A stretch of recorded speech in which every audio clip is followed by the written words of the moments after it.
The presidency of Donald Trump is a complete and total disaster. Costs have gone up, job creation has gone down, and ICE is totally out of control. Donald Trump promised that he would lower costs on day one, but under the presidency of Donald Trump and failed Republican policies, costs haven't gone down, costs have gone up. Life has gotten more expensive for the American people. Healthcare has been under a relentless assault, including in the one big ugly bill, where Republicans enacted the largest cut to Medicaid in American history, ripped food away from hungry children, seniors, and veterans by cutting SNAP to the tune of $186 billion, and then they gave that money to ICE with a $75 billion slush fund so that mass and untrained ICE agents could brutalize everyday Americans and even kill American citizens. The state of our union under Donald Trump's presidency has been a complete and total disaster, and the American people know it. Questions? Leader Jeffries, do you see any end in sight right now in terms of DHS negotiations? We've made clear to our Republican colleagues as recently as over the last few days that our value proposition is simple. Taxpayer dollars should be used to make life more affordable for the American people, not brutalize or kill them, as was the case with Renee Nicole Good and Alex Preddy. The American people know ICE is out of control. Immigration enforcement in this country should be focused on targeting violent felons who are here illegally. That's what Donald Trump and Republicans promised to do, but that's not what's happening. They're targeting law-abiding immigrant families and American citizens. We believe immigration enforcement should be fair and just and humane. That's what the American people deserve. That's not what they're getting right now. And until that changes, the DHS funding bill is not going to move forward.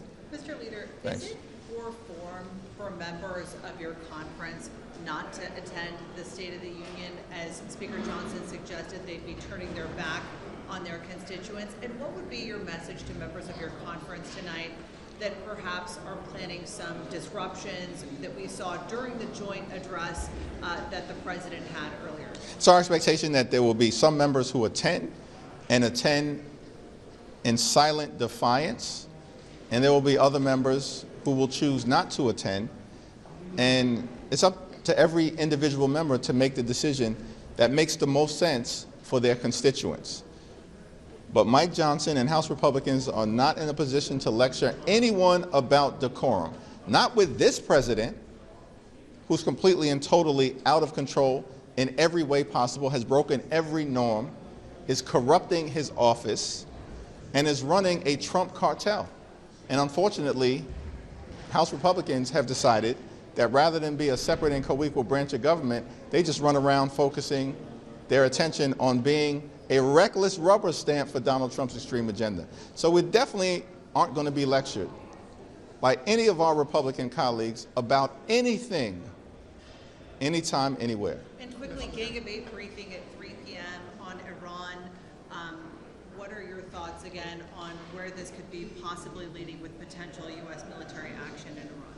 The American people understand that under no circumstances should the Trump administration get us into another failed foreign forever war when we know the outcome, particularly in the Middle East. It's going to cost American lives. It's not going to lead to any decisive resolution. And it's going to waste taxpayer dollars that should be spent making life better for the American people. Congress needs to act and authorize military force before any military action is taken by Donald Trump and his administration. We'll make that point very clearly in the Gang of Eight briefing that's going to take place in about 30 minutes, and we'll continue to press that case to the American people. Thanks. Yeah. Sorry. Yeah. Thank you, Mr. Leader. You know, given how polarized the nation is. You all are staunchly opposed to the president and his agenda. Republicans support him, emphatically. What's the value of this speech in modern times? Just can you kind of reflect on what this speech provides to the American people, given how polarized the nation is? Well, Donald Trump should use this opportunity to apologize to the American people for breaking every single promise that he made, particularly his promise to lower the high cost of living on day one. We didn't set that standard. Donald Trump set that standard.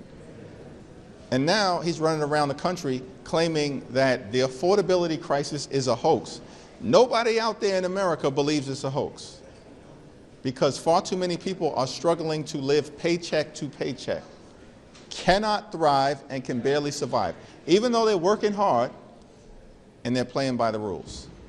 Now, any reasonable president whose numbers are in the basement right now, I mean, these poll numbers for Donald Trump are like an extinction level event for him. He's like minus 40 plus with independents. Latino voters are leaving him. Young voters are leaving him. Working class white voters are leaving him. Independents have abandoned him a long time ago in this presidency. Any normal person would realize we better change course, because this is not working. Republicans have lost elections for 14 consecutive months with no sign of improvement. But unfortunately, it doesn't appear that Donald Trump is going to show up learning the lesson of perhaps it's better to actually change course. No, we think he's going to double and triple down on his lies. It's not going to be persuasive to the American people. And they'll probably be worse off, Republicans, after this speech than they were going into it. Thanks. Yep. Last we heard, you guys sent a new counteroffer to the White House. Did they ever respond to that, or is it radio silence? What's the status of the talk? There hasn't been any real recent communication with the White House. Our position, as Democrats, continues to be, listen, we need dramatic, meaningful, bold, transformational reform with ICE. The American people know ICE is out of control, and they need to be reined in. Kristi Noem's got to go, but we don't just need a change in personnel, we need a change in policy, and that has to be dramatic. And until Republicans come to that conclusion, then the DHS funding bill is not going to be in a position to move forward. So with DHS funding last month, there's over 40,000 Coast Guard members who are going to go without a paycheck in 3 days, and there's some members of your caucus who also called for FEMA assistance following the blizzards this weekend. And ICE is fully funded through the One Big Beautiful Bill, so is now a time to alleviate the pain on some of these agencies and allow yourselves to push forward with negotiations while these problems are solved and funding is restored? Republicans control the House, the Senate, and the presidency.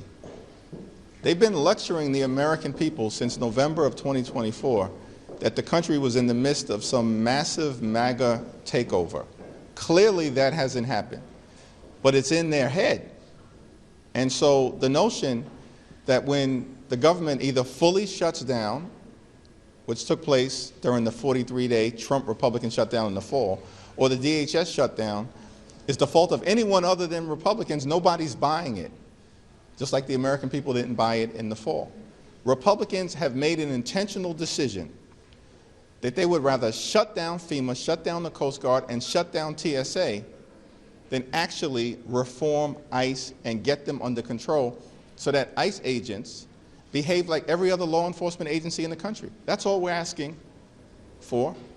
Conduct yourself in a manner consistent with every other law enforcement agency in the country. And unfortunately, Republicans, at least to date, have been reluctant to do it.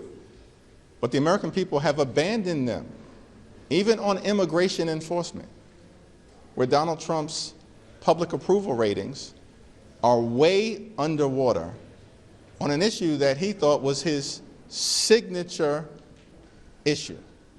That's gone, just like the rest of his presidency.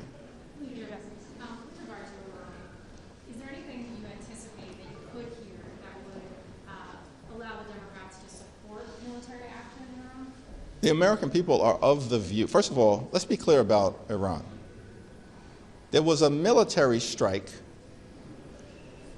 executed by Donald Trump last year. We were told that the nuclear program in Iran had been completely and totally obliterated. Not my words, Donald Trump's words. And so now we're to believe that there's an exigent circumstance where Donald Trump may need to strike militarily in order to prevent Iran, presumably, from achieving its nuclear ambitions. Wait, what happened to Iran's nuclear program being completely and totally obliterated? Donald Trump's words, not our words. Clearly, he was lying to the American people, or he's lying right now. And so there's nothing that he can say to the American people that will have any degree of credibility at this point in time. I'm interested, and I'll listen to what members of his administration are going to say at this secure briefing. But I also plan to press them on the claim that Donald Trump himself made about the Iranian nuclear program and what the great urgency is right now that you've assembled an armada, potentially dragging America into another failed, foreign, forever war that is doomed to hurt the American people, not help us. Thank you, everyone. Thank you, Mr. Mayor.